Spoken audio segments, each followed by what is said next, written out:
On September 1st, 1,943 inches, the sweltering humidity of an operations tent at Rabaul, a laugh cut through the air. It came from Lieutenant Commander Saburo Sakai, his one good eye, a bitter souvenir from American gunners, scanning an intelligence report that read like a joke. The Americans had produced a new fighter, the Hellcat, an aircraft so obese it was laughable. The words on the page painted a picture of contemptible American design philosophy, heavy as a bomber, wide as a transport, weighing twice as much as his own. A 6M0. Through the tent flaps, he could see the sleek predators lined up on the steel planking. For 2 years, these nimble Zeros had been the undisputed masters of the Pacific Sky, elegant artists of death that had swept aside British Hurricanes, American P-42s, and Dutch Brewster Buffaloes with disdainful ease. This new American attempt, this bloated Hellcat, would be just another victim for their guns. What Sakai didn't know, what none of the supremely confident Japanese aviators gathering for their morning briefing could possibly fathom, was that this report was not a joke. It was a prophecy of doom. In exactly 30 days, this American failure would begin the systematic annihilation of Japanese naval aviation. The F6F Hellcat would achieve a blood-chilling kill ratio of 19-1, shredding 5,223 enemy aircraft from the sky, while losing only 270 of its own. It would not just challenge their dominance, it would utterly shatter it, proving the Zero's reign had been built on a foundation of fatal assumptions.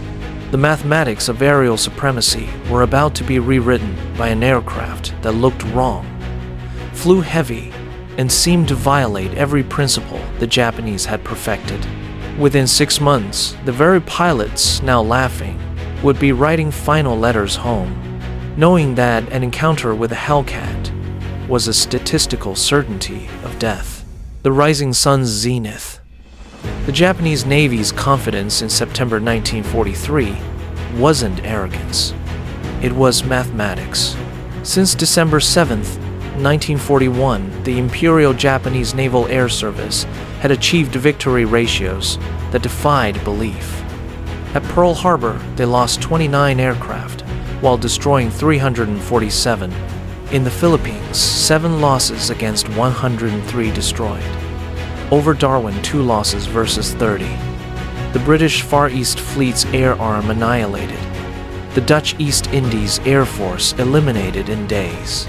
At the center of this dominance flew the Mitsubishi, a 6M0, an aircraft that had rewritten the rules of fighter design. When captured examples were tested by American engineers in 1942, they initially refused to believe the performance figures. A fighter with the range of a bomber, the maneuverability of a biplane, and the firepower to destroy anything it caught. It seemed impossible. Warrant Officer Hiroyoshi Nishizawa, who would become Japan's ace of aces with 87 confirmed kills, described Zero in his recovered diary. Flying the Zero is like wearing wings. The aircraft responds to thought, not just control input.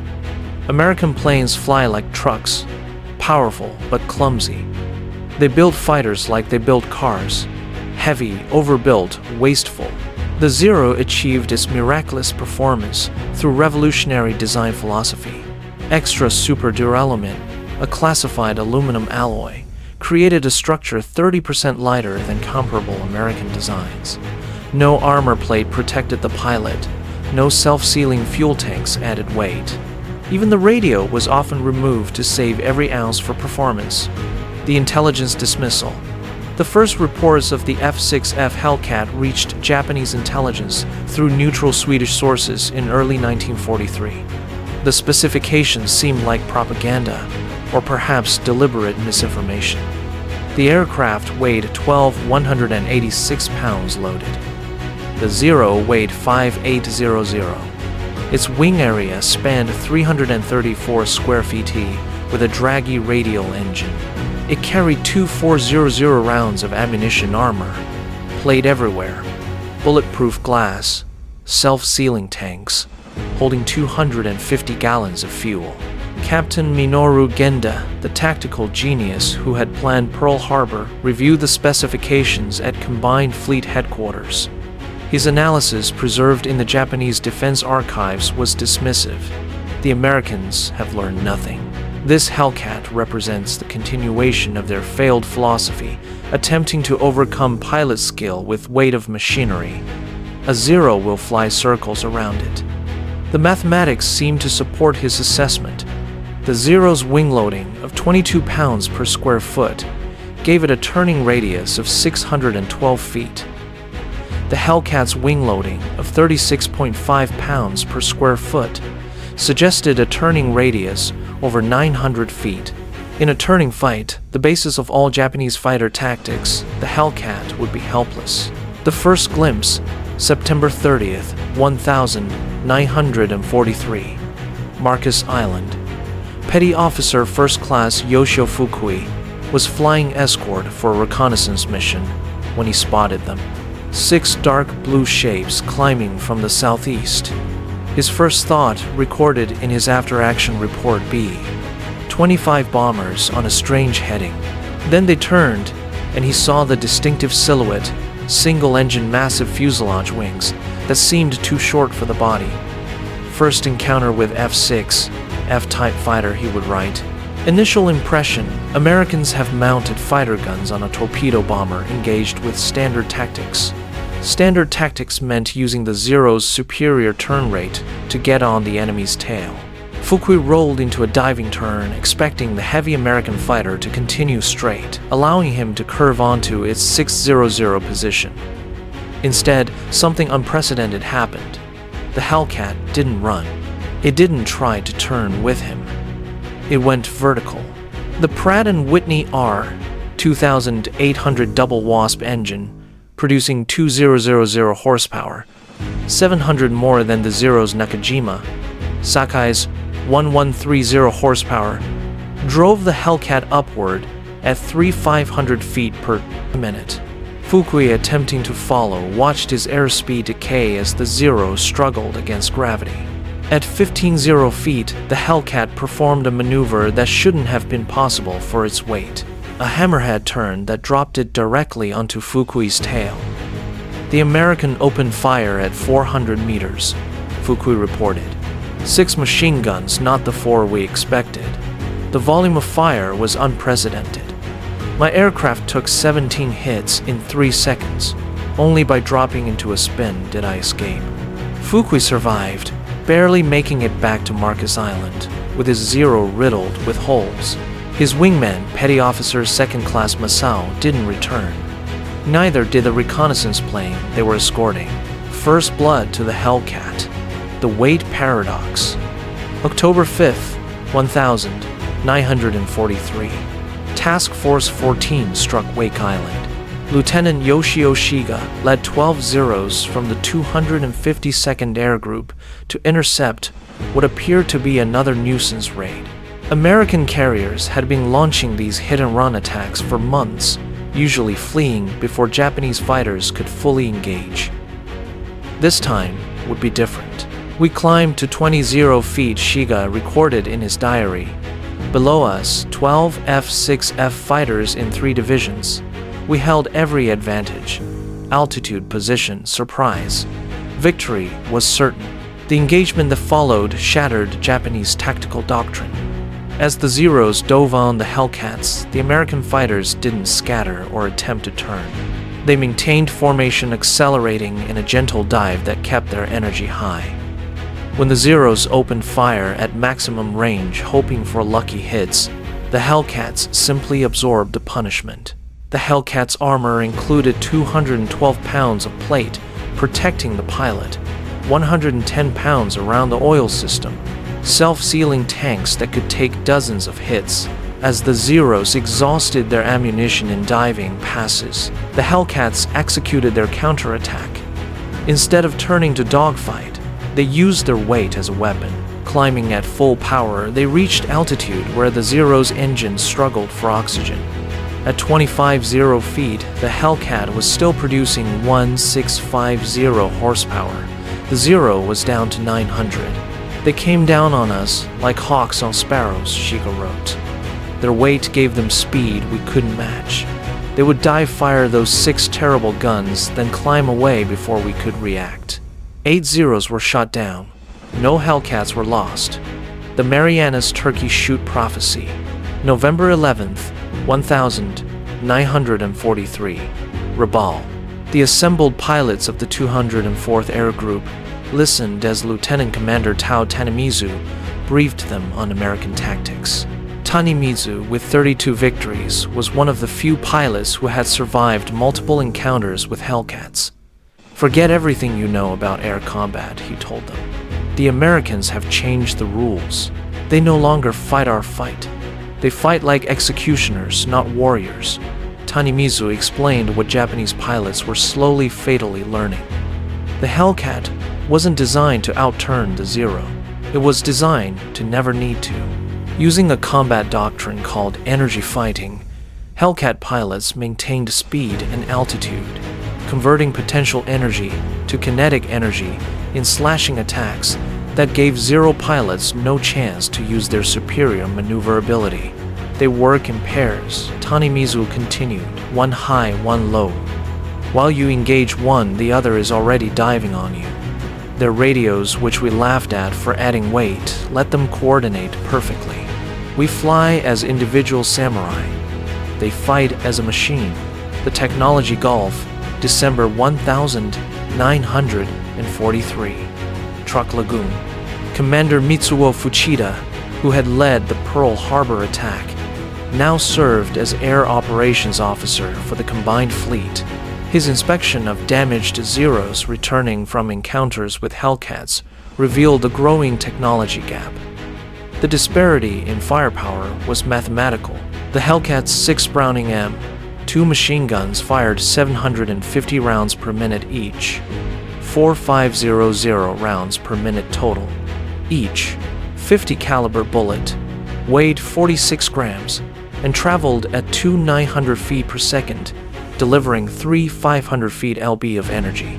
The Zero's 2 7.7mm machine guns fired projectiles weighing 11 grams at 2 300 feet per second, 750 feet lb of energy. More disturbing were the reports of American radar-guided fighter direction. While Japanese pilots still relied on eyesight to spot enemies, Hellcat pilots were guided to their targets by shipboard radar controllers, who could see Japanese aircraft from 50 miles away. Lieutenant Sadamu Komachi described his first radar-directed interception. We were climbing through clouds when they hit us. No warning, no visual contact. Hellcats diving from above exactly on our heading, perfectly positioned.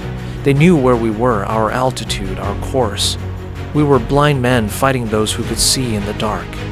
The pilot equation, January 1944. The Japanese pilot crisis was becoming catastrophic. The pre-war Imperial Navy pilot training program had been the world's most demanding. Training took 3 years, with pilots entering combat with 700 flight hours. Army pilots received 500 hours minimum. They were artists of aerial combat trained in aerobatics, gunnery, and the spiritual philosophy of air fighting. By early 1944, Japanese naval pilots were entering combat with 300 hours of flight time. Army pilots with 200. Fuel shortages meant most training was done in gliders. Gunnery practice was limited to 50 rounds per pilot. Formation flying, instrument flight radio procedures, all eliminated to rush pilots to the front. Meanwhile, American pilots were arriving with 300 hours minimum, including 50 hours in type. They had fired thousands of practice rounds, practiced carrier landings, until they were automatic, learned energy tactics in safety over Texas airfields. Lieutenant Commander Yoshihiro Hashimoto, training officer at Kasumigaura Naval Air Station, wrote in his final report, "We are sending children to fight professionals." Yesterday, Ensign Yamamoto arrived at the front. He had never fired his guns in flight. "We have no ammunition for practice." He had never flown at night. "We have no fuel for such training." He lasted 7 minutes in his first combat, the Formosa revelation. October 12th to 16th, 1944. The Battle of Formosa. Vice Admiral Shigeru Fukudome, commander of the 2nd Air Fleet, committed everything to stop the American carrier raids on Formosa. Over 700 aircraft, including the last trained pilots from the Homeland Training Squadrons. The Japanese claimed spectacular victory. 26 carriers and battleships sunk, 300 aircraft destroyed. The reality discovered only after pilots returned and gun camera footage was developed was catastrophic. Actual American losses: 89 aircraft. Japanese losses: 329 aircraft, and almost every experienced pilot. Lieutenant Sadaaki Akamatsu, one of the few surviving veterans, described the slaughter in his memoirs. The Hellcats were waiting at every altitude. As we climbed, they were above us. As we dove, they were below. They had divided the sky into grids, each section covered by a division. It was not combat, it was systematic extermination. The Great Marianas Turkey Shoot. June 19th, 1944. The Philippine Sea. The Japanese Navy committed its reconstituted carrier force to Operation AGO, the decisive battle that would destroy American carrier power in the Pacific. 9 carriers, 450 aircraft, their best remaining pilots. Against them, Task Force 58, with 15 carriers and 956 aircraft, 450 of them F6F Hellcats. Admiral Jizaburo Ozawa launched his strikes in 4 waves, confident that Japanese pilot skill and the Zero's range advantage would prevail. The first wave of 69 aircraft launched at 0830. American radar detected them at 150 miles. Hellcats were vectored for interception with perfect positioning. Altitude advantage sun at their backs approaching from the Japanese blind spots. Lieutenant Zenji Abe, leading the fighter escort, saw the Hellcats minutes before engagement. They were stacked from 20000 to 30 feet, at least 60 of them, waiting like a steel curtain. We were at 18 feet. Every advantage was theirs. The engagement lasted 12 minutes. Of 69 Japanese aircraft, 42 were shot down. Commander David McCampbell, CAG of Air Group 15, shot down 7 aircraft in that single day. His wingman, Lieutenant Roy Rushing, got 6. The Zeros tried to turn with us, McCampbell reported. We simply refused. We'd make a high-side run, shoot one down, zoom climb back to altitude. They'd try to follow, stall out, and another Hellcat would pick them off. By day's end, the Japanese had lost 346 carrier aircraft, plus 50 land-based aircraft. American losses, 30 aircraft from all causes. American pilots, in their ready rooms that evening, coined the term turkey shoot. The enemy aircraft had been as helpless as game birds. The Leyte Gulf record, October 24th, 1944. The Battle of Leyte Gulf. Commander David McCampbell would set his single mission record during this battle, leading 7 Hellcats from Essex. He intercepted a force of 60 Japanese aircraft, heading for the American fleet. In the ensuing 90-minute battle, McCampbell shot down 9 aircraft, 5 Zeros and 4 bombers, while his wingman, Roy Rushing, destroyed 6 more. I ran out of ammunition after the 9th kill, McCampbell recorded. The Hellcat performed flawlessly throughout. Not a single hit on my aircraft, despite being outnumbered 8-1. This engagement demonstrated the complete reversal of air superiority. 7 Hellcats had routed 60 Japanese aircraft, destroying 15 without loss. McCampbell's 2 ace-in-a-day performances, 7 kills on June 19th and 9 on October 24th, earned him the Medal of Honor and Navy Cross. The psychological collapse, the aftermath of the Philippine Sea and Leyte Gulf battles, produced what Japanese military psychologists later termed Hellcat psychosis among surviving pilots. Admiral Ozawa, in his after-action report, wrote, The enemy's radar-guided fighter direction achieved something we thought impossible: the industrialization of air combat. Each Hellcat was not an individual fighter, but a component in a vast machine. Our pilots, no matter how skilled, were engaging not planes, but a system. The pilot shortage became so acute that by early 1945 training was reduced to 40 to 50 hours for Navy pilots, 60 to 70 hours for Army pilots. Kamikaze pilots received only 40 to 50 hours, total approximately 7 days of training. The Okinawa apocalypse, April to June 1945. Operation Iceberg. The Japanese launched 1900 kamikaze sorties against the American fleet off Okinawa. The Hellcat became not just a fighter, but a defender against the desperation of suicide attacks. Lieutenant Eugene Valencia, leading his Flying Circus division of Hellcats, shot down 23 Japanese aircraft during the campaign. His tactical innovations using divisions of 4 aircraft in coordinated attacks made traditional Japanese tactics suicidal. We developed what we call the mowing machine, Valencia explained. 4 Hellcats in line abreast, separated by 100 yards, would sweep through Japanese formations at high speed. Each pilot covered his sector. We'd make one pass, climb back to altitude, and repeat. The mathematics of the Okinawa campaign were stark. Hellcats flew 38038 combat sorties, claiming 2351 victories against 249 losses, a 9-5-1 ratio. More significantly, they prevented approximately 80% of kamikaze aircraft from reaching their targets. The technology chasm. By 1945, the technological gap had become unbridgeable. The F6F Hellcat incorporated improvements that made it even deadlier. Water injection boosting power to 2200 horsepower, zero-length rocket launchers, improved armor, and the K-14 computing gun sight that calculated deflection automatically.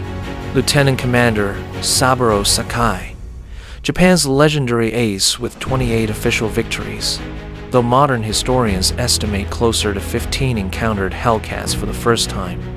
In June 1944, despite his skill and experience, he was nearly killed in his first engagement. "I performed my best aerobatics," he wrote in his autobiography. "Loops, roll split S's, every maneuver I had perfected over 200 combats." The Hellcat followed easily, almost casually. "I survived only because the American pilot made an error. He forgot to release his drop tank before combat." By the war's end, the final accounting was written not in ink, but in blood and wreckage across the Pacific. The F6F Hellcat had destroyed 5,223 enemy aircraft, achieving a staggering 19:3-1 kill ratio, and creating 305 U.S. Navy aces. For Japan, the cost was the near-total annihilation of its naval aviators. Of the 18,000 elite pilots who began the war, fewer than 100 combat-experienced veterans remained. The kamikaze, born of desperation, was the ultimate admission of defeat, a tragic acknowledgement. The Japanese pilots could no longer fight the Hellcat conventionally and hope to survive. The shift from an elite fighting force to a corps of guided missiles was the final grim chapter in the story of their collapse. This victory, however, was never just about a superior aircraft. It was the triumph of a superior system. As Saburo Sakai, the Zero's greatest living practitioner, would later admit, "We brought swords to a gunfight and wondered why we lost." While Japanese engineers perfected a lightweight duelist, American industry perfected the industrial age of warfare. At its peak, Grumman's factory rolled a new Hellcat off the assembly line every 60 minutes, a relentless torrent of steel that Japan's artisanal approach could never hope to match.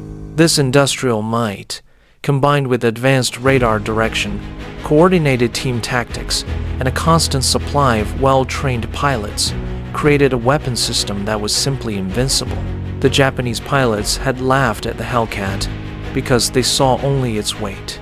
They failed to understand that every extra pound represented not weakness, but the profound strength of an industrial democracy that could afford to protect its warriors with armor, to guide them with radar, and to overwhelm its enemies with sheer numbers.